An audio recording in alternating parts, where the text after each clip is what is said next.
Good morning, students. In chemistry chapter 3, in our last topic was law of chemical combinations. There are two laws of chemical combinations.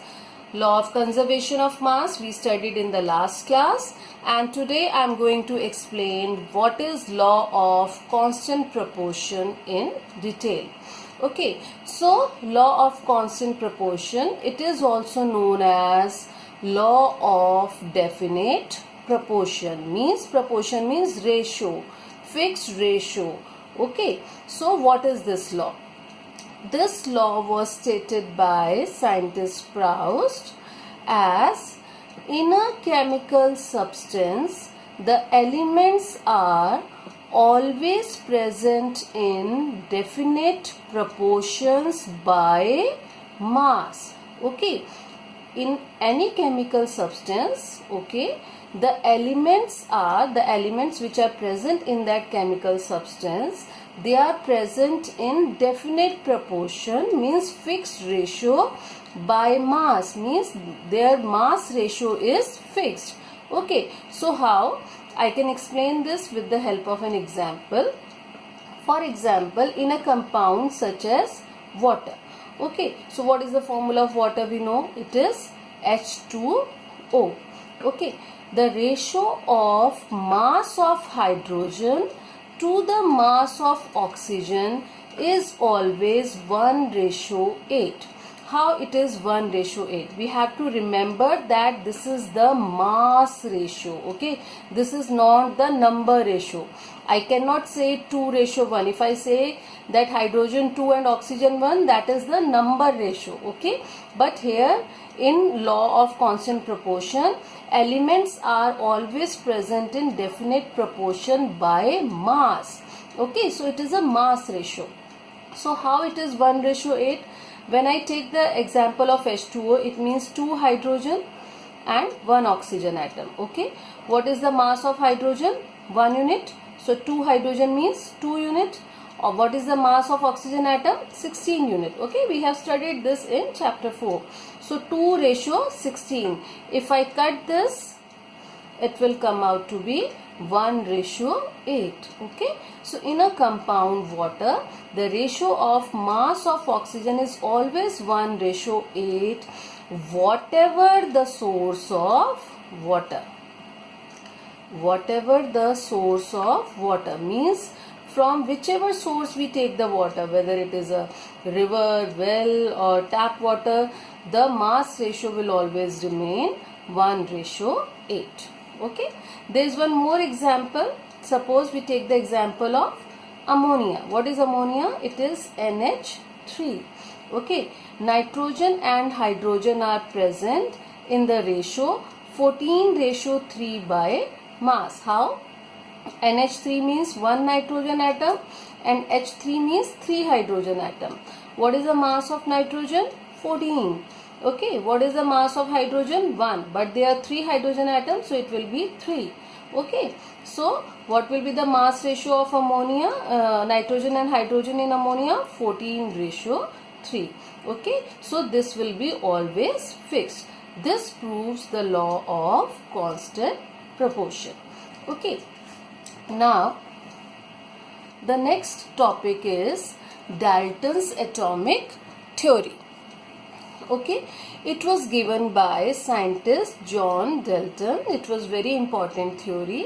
His theory was based on the laws of chemical combinations. Okay, and Dalton theory provided an explanation for the law of conservation of mass and the law of definite proportions, which we studied earlier. Okay, so what is Dalton atomic theory? It is basically the explanation of law of chemical combinations. Okay, so what he said, I'll explain all the points. Listen carefully. First point is, all matter is made up of very tiny particles called atoms. Okay, that each and every matter is made up of very small tiny particles which are called as atoms. Okay, second point, what are atoms? atoms are indivisible particles which cannot be created or destroyed in a chemical reaction. Okay, this is the explanation of law of conservation of mass. Okay, now what he is saying, that atoms are indivisible particle. Indivisible means which cannot be divided further. Okay, so he is saying that atoms are indivisible particles and these particles cannot be destroyed or created in a chemical reaction. Okay, now the third important point is atoms of a given element are identical in mass and chemical properties. For example, if we take the atoms of any given element, suppose I take the example of carbon element. Okay, so in carbon element all the atoms will be carbon atoms. Okay, and they all will have are identical in mass. They all will having the mass of 6. Okay, and their chemical properties will be same. Their mass will be 12, their atomic number will be 6, and they all will be having same chemical properties because they have same number of electrons. Okay, so atoms of given element, any element, suppose I am taking about oxygen element, so its all atoms will have same mass and same chemical properties. Suppose I take nitrogen element, then its all atoms will be identical in mass and chemical properties. Okay, and in the same way atoms of different elements. Now he is talking about different elements. Atoms of different elements have different mass and chemical properties. Yes, suppose I take the two different elements, suppose carbon and oxygen. Okay, then both will have different masses. Okay, we know that mass of carbon atom is different, mass of oxygen atom is different, and their chemical properties are also different. Okay, so atoms of different elements have different masses and chemical properties. Next, atoms combine in the ratio of small whole numbers to form compounds. What does it mean? That we know that in a compound atoms combine chemically. Okay, but here he is saying that atoms combine in the ratio of small whole number. Okay, but this ratio should be small whole number. Okay, suppose I take the example of water. Okay, so can I write it H4O2 also? The ratio will be same. The ratio is same in both the cases, that is 2:1. Okay, but this formula is wrong because according to Dalton's atomic theory, atoms combine in the ratio of small whole numbers. Okay, so this is the smallest whole number ratio by which atoms can combine. Okay, and it will be different for all different compounds. Next, the relative number and kinds of atoms are constant in a given compound. The same thing, relative number means their ratio. Okay, and kind of atoms means type of atoms. Are constant means same in a given compound. For example, again I am taking the example of H2O.